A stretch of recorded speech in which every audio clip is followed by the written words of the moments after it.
Hi everyone, welcome to my Portugal art vlog. I'm Alma.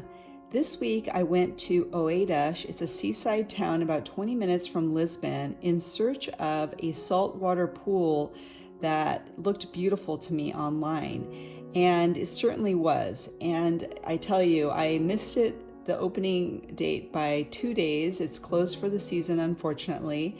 But I didn't want to waste the opportunity to use it as inspiration for my artwork. So I'm dreaming up what it will be like when it opens again next summer, and I'm sitting poolside with a lovely tropical drink and enjoying it. So what I wanted to share then is my process for creating this artwork. I'm using Gouache by Royal Talons. This is the aqua green, the pool, and I'm just blending it now with a little bit of yellow and some white, and I'm trying to get a little background that's a little bit soft. So I want my character, that being me, to jump out of the scene. So I'm trying to keep my color palette in the cool tones in the background. Oeiras has this lovely promenade where you can walk from this fort for a good hour, and along the way you're going to find just so many restaurants and cafes. I was out pretty early, so several of them were closed. I love how in Portugal so many towns take advantage and have built up these incredible spots with beautiful views with these amenities. So you'll find restrooms and restaurants and showers, and they just make it really easy to enjoy the day or the weekend with your family. So back to this artwork, I've been using acrylic gouache by Holbein, and so painting with straight gouache is still fairly new to me.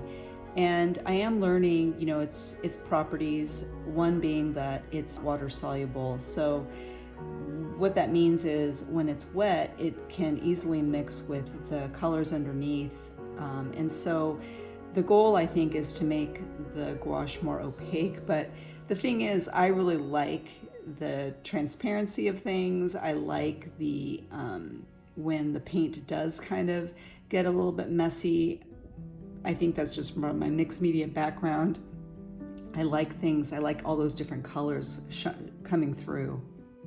But what I love about the gouache most of all, and why I'm tending to use it more, is because I can easily add more mixed media on top of it, which is a little bit more of a challenge with the acrylic gouache. Not that you can't, but I find that pencils just are a little bit smoother on top of the gouache, and I think it's just because it doesn't have any of that acrylic in it, so it almost has that like eggshell finish. At least that's what it feels like to me. I also want to share a little bit about what I've been thinking about in terms of my artistic process lately. What I'm working towards is gaining confidence to paint either on location or from my imagination, or even with a reference photo without a sketch ahead of time. And in particular, I'd like to develop the skill with characters, and it isn't easy for me to do since I do tend towards wanting to get things right, or I had this idea in my mind, and if it doesn't turn out that way, I get a little tense. But I'm working on it, and right now I'm especially drawn to the work of Madu Godas from Spain and Sarah Van Dongen from the Netherlands, and I love this childlike way of illustrating. And the challenge, of course, whenever we're drawn strongly to someone's style, is to find our own voice from that inspiration. So for me, I have to ask myself questions like, okay, what is it exactly? Because I've been here before where I'm strongly drawn to someone else's art, and my art is never going to be like theirs. It just isn't, because I'm not them. So I ask myself the questions, what is it that I love? And the answer with these two artists in particular is their childlike freedom. And for me, that translates to, okay, breaking the rules of composition, creating imperfect characters, trusting that whatever I'm looking at, my brain is going to fill in the information. So for example, if I'm missing an arm or if I'm missing fingers, you know, my brain's gonna be fine with it. It's sort of hard to explain, but trusting that even though it's missing information, it's perfect. So it's perfectly imperfect. And so that's what I'm drawn to.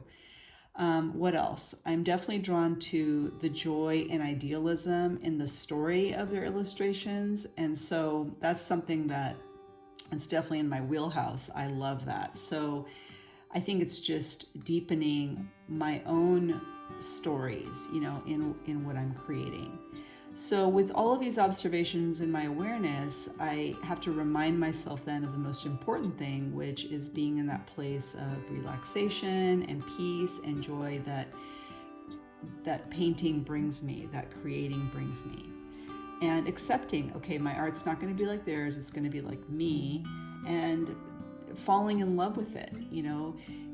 I think that that's just a really good idea for us to consciously like what we create, because if we don't, then we're always going to be dissatisfied. And believe me, I've been there for many years where, you know, I'm insisting that my art be something that it isn't, and instead of just, you know, finding its merits, looking at it when it's done and going, you know, these are the 3 things I really love about this piece. And, you know, maybe sometimes it's just one thing, but to start somewhere.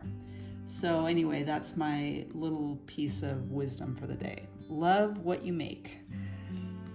I'm definitely coming back to Oeiras. I know that there's a park here called Two Poets, and it looks fantastic. So next week I'll be attempting a sketch at the park. And so thank you to Oeiras. Now, thank you so much for watching this video. And if you do like it, I would sure appreciate a thumbs up. I'm very excited and happy that I have over 200 subscribers now to my channel, which I'm so grateful to each and every one of you. And liking my videos really does help, and also commenting. Now, I'm always happy to answer questions. So either about Portugal, about my move to Portugal, or the art, of course.